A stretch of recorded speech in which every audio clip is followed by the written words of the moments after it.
Disyaratkan di dalam berkurban itu beberapa syarat. Harus memenuhi syarat ini. Syarat sahnya kurban kita. Coba diperhatikan.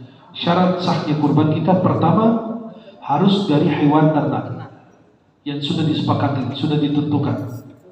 Seperti onta, sapi, kerbau, domba, dan kambing.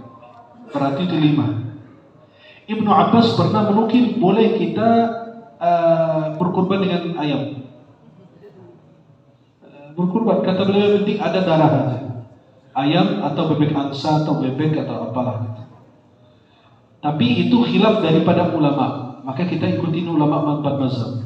Jadi beliau bilang biarkan orang miskin juga bisa beli kurban walaupun bebek. Tapi itu menyelisihi para ulama. Maka yang disepakati adalah hewan ternak. Hewan apa? Halo? Masih hidup kali?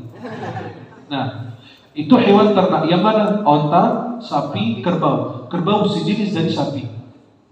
Domba dan kambing. Itu syarat pertama.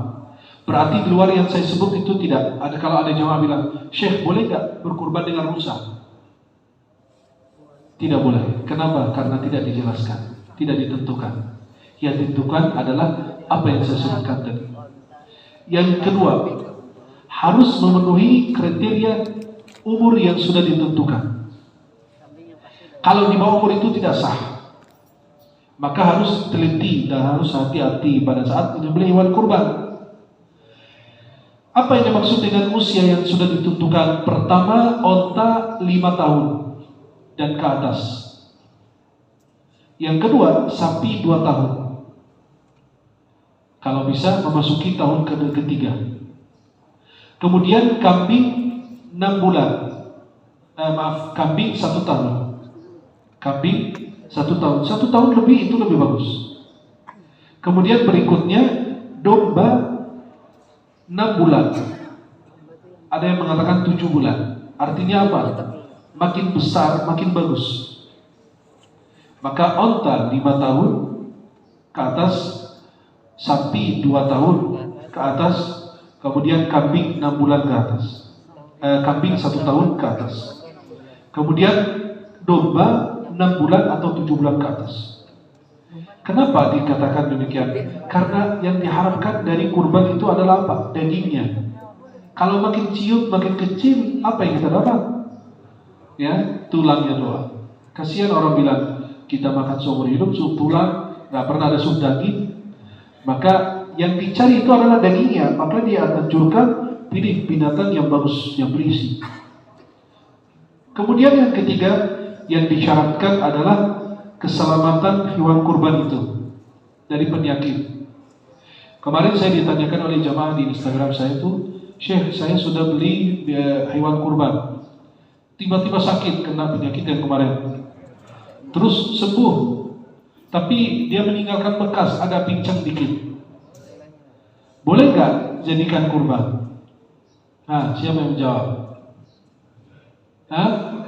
Tapi cacatnya kan sudah dia beli. Maka jawaban yang tepat, wallahu a'lam bishawab, bahwasanya kalau bisa ditukar dengan yang sempurna boleh, jika mampu. Tapi kalau tidak mengapa. Kenapa? Karena pada saat dibeli memang sehat. Sakitnya itu memang dari Allah, bukan karena kelalaian dia. Kalau dia lalai nanti kita jelaskan. Kalau dia lalai wajib ganti. Kalau tiba-tiba sapi kita sakit karena kelalaian kita, wajib kita menggantinya. Maka dikatakan bahwa oleh para ulama ada syarat-syarat yang ditentukan.